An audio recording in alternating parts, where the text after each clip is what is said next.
Charles Heung Wah Ba, one of the four tigers, and the second Route Marshal of the Sun Yee On, was once the notorious second-in-command of the Hong Kong Mafia and the largest triad in Hong Kong.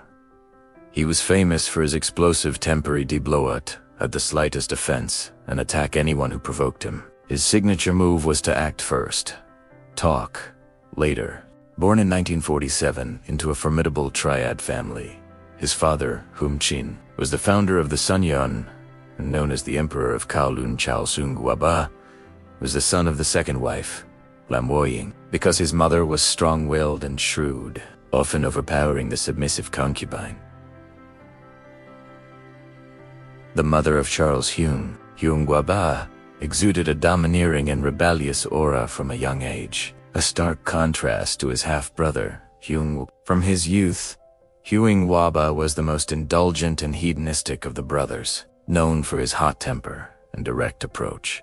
Like his other brothers, he was sent by his father to study martial arts under Master Lao Yuanzing, head of the Pak Mei clan, which is how he became highly skilled in combat. His gangster career started early, at age 20, merely because someone in Lan Kwai Fong mocked his slick, shiny hair.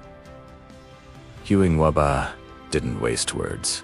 He immediately took off his shoe, jumped on a table, and declared the area belonged to the Sun Yee On, turning the boar into a war zone. Not long after, he led 100 men in a broad daylight brawl to reclaim territory from another triad, crushing the competition. These decisive actions built his reputation as a hands-on enforcer, a voice that commanded respect throughout the Hong Kong underworld. Although the wives and the family were at odds, Heung Wah Ba and Heung Wah Kyung were very close. In the late 60s, Heung Wah Ba led Heung Wah Kyung in the smuggling business by sea between Taiwan and Hong Kong, helping them earn their first significant fortune. When their eldest brother, Heung Wah Yim, became the leader of the Sun Yee On, Heung Wah Ba was nominated by the gang's elders to be the second Route Marshal, Awask Noonas, seventh master being the seventh son. While Heung Wah Yim planned strategy from behind the scenes, Heung Wah Ba was the one on the front lines, planting the flag and expanding their territory.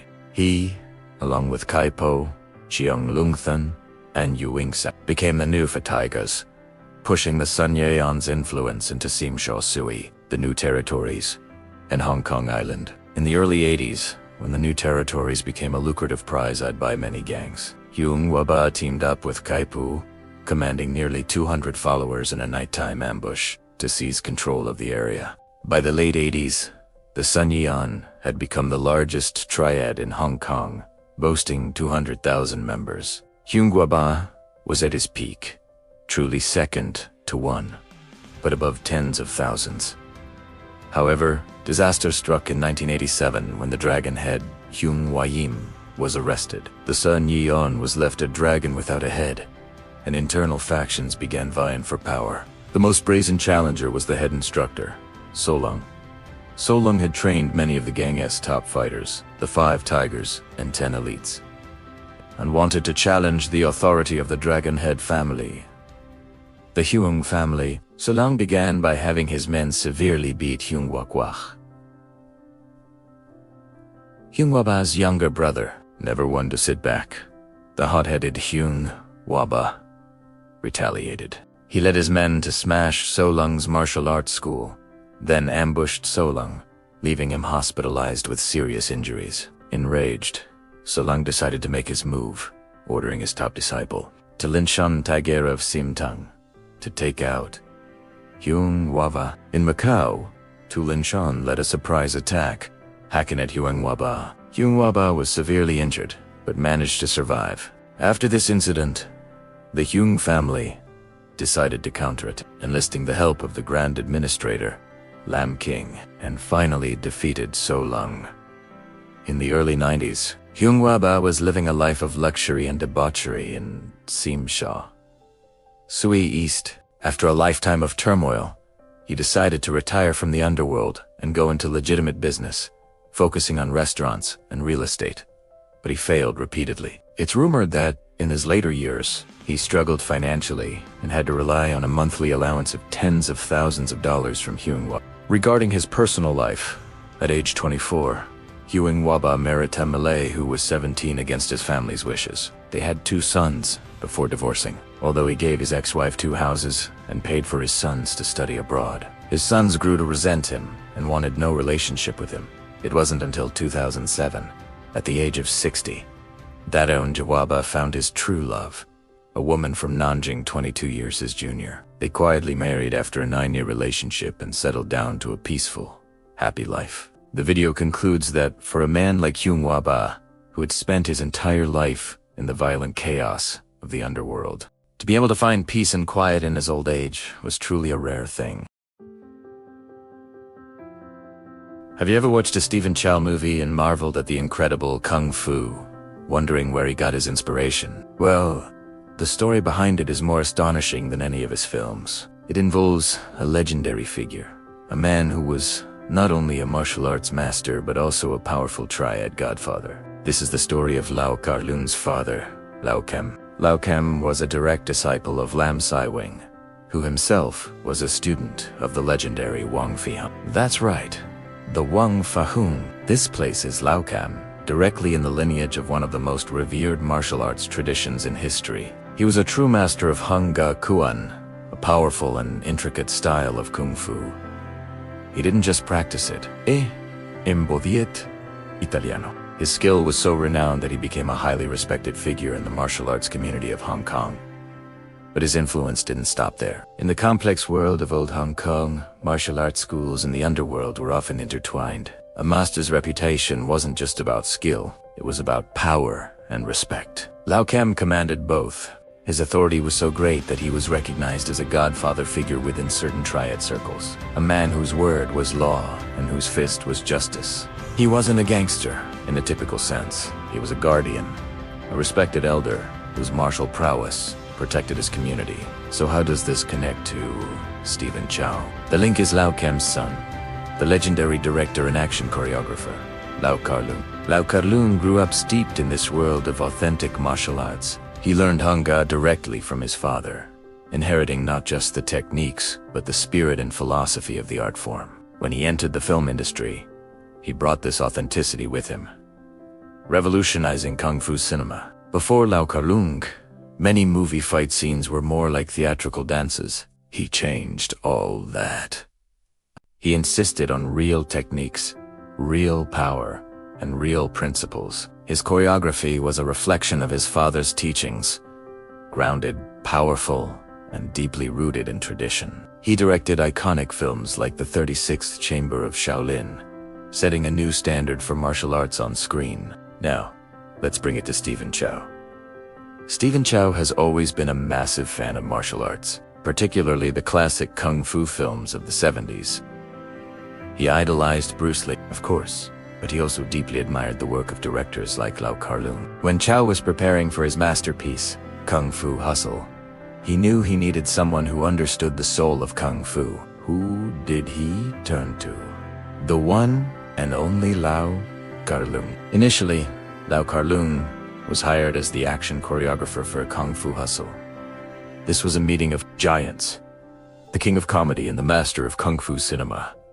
Imagine the set. Stephen Chow, with his wild, imaginative ideas, and Lau Kar-Lun, the purist, dedicated to preserving the authenticity of his family's art. Their collaboration was meant to be epic. In Kung Fu Hustle, you can see the influence of this lineage everywhere. The 3 masters living in the pigsty alley, they, coolie, the tailor, and the baker practice authentic Hung Ja techniques. The tailoress iron fist and the bakeress 8 trigram staff are direct nods to the styles Lau Kar-Lun and his father. Lau Kem championed the very essence of the film. Martial arts pays homage to this golden era of kung fu that Lau Kem represented. However, the collaboration between Chow and Lau was famously short-lived.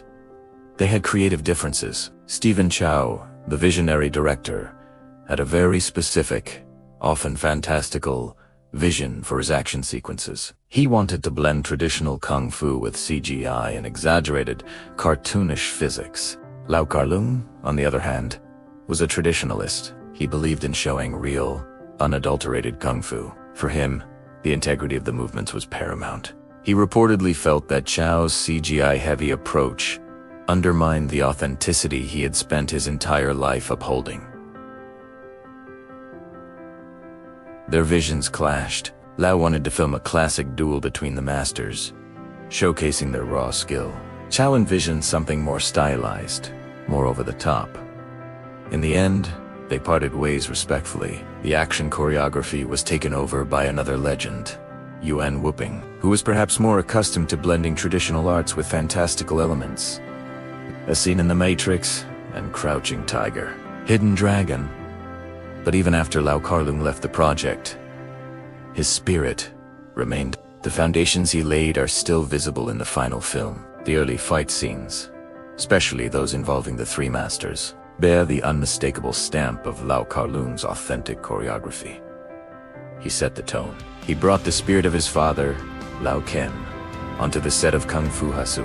While Lau Kem never directly taught Stephen Chow, his legacy did, through his son, Lau Kar-leung. The teachings of a triad godfather and Hung Jia grandmaster became a crucial, foundational element of one of the greatest comedy kung fu films ever made. It's a fascinating chain of influence, from the legendary Wang Fei Hung to the respected master and godfather, Lau Kem, to the revolutionary director Lau Kar-leung, and finally, into the creative whirlwind of Stephen Chow. This story shows us that the world of kung fu cinema is deeper and more connected than we often realize. It's a world built on family, tradition, and a lineage of respect passed down from master to student.